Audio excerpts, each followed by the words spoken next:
welcome back to the channel. Today we must talk about the quality of the parts and how it is about all these parts that we buy all over the world for these classic tractors.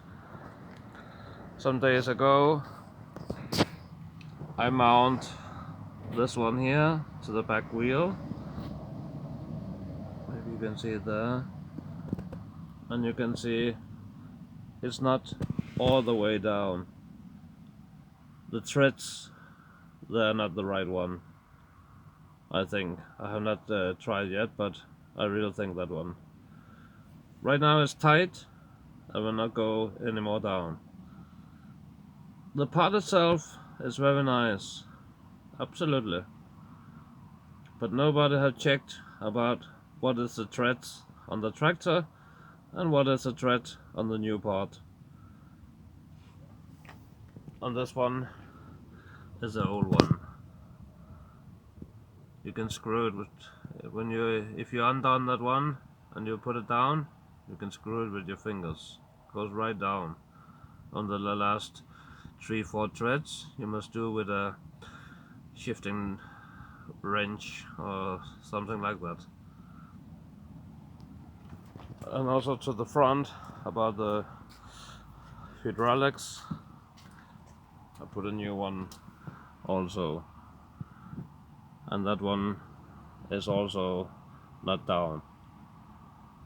And that one is sad, I think, that nobody from the company is selling these is having a guy that check about how it actually fits to the tractors. It's very easily to do.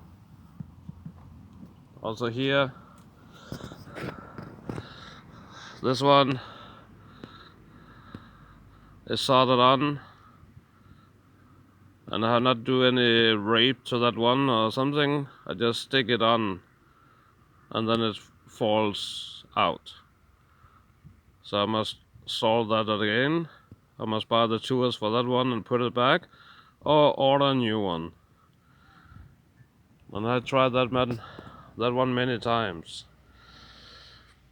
Also the lift pump, these two valves, I absolutely do very slowly about putting them in.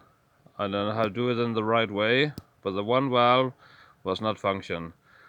So when I do the reseal kit to the old pump, it will still not function. And you cannot buy only one little valve, you must buy the whole set. And that is a half of the price of the whole pump. So second time I bought the whole pump for making that one function. That is very sad. I think that some of the parts, they're very poor, very cheaply made, and others, they're fine. This one is absolutely fine. Some of the other parts is also super fine. So sad that I don't have a man that check that one before they sell it. Also this one is full of water. When I bought that one, the fuel gauge, there was no rain at all. It just sit up here. There was a little fog in the night, but there was no rain. So already the day after, it was full of water. So that one is waste now, I think.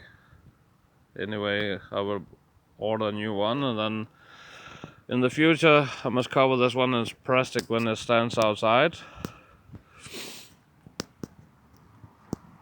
So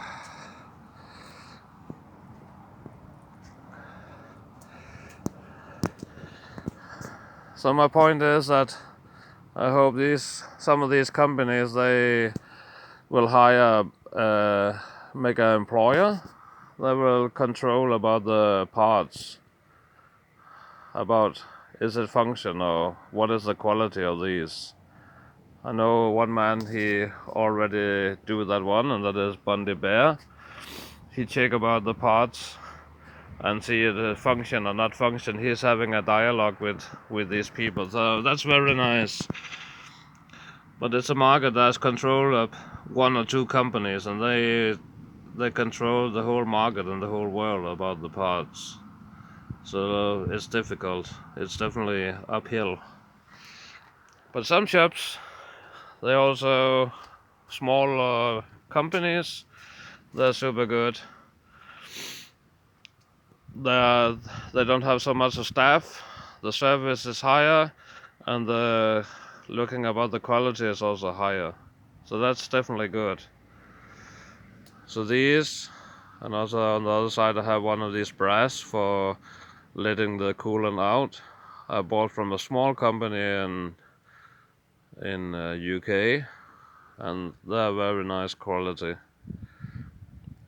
And for example, this hose here I bought locally here in Norway. It's a real rubber with a little reinforcement inside.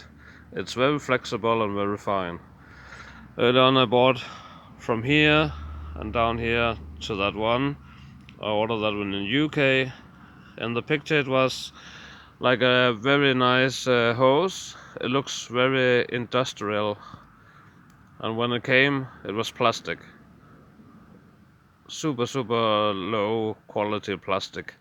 So when I put it on, and it was summer, it was 28-30 degrees, it bent more the same like this one, but out here I put it around and then in, and then it cracked already, and no fuel was coming through. So absolute waste of money. That's why I have a more flexible hose here and here. Industrial real rubber flex good hose. And this one must be longer, as I said. So what is your experience about the parts to these tractors? And maybe you can put it in the comments below, so we can have a little conversation about that one. See you guys.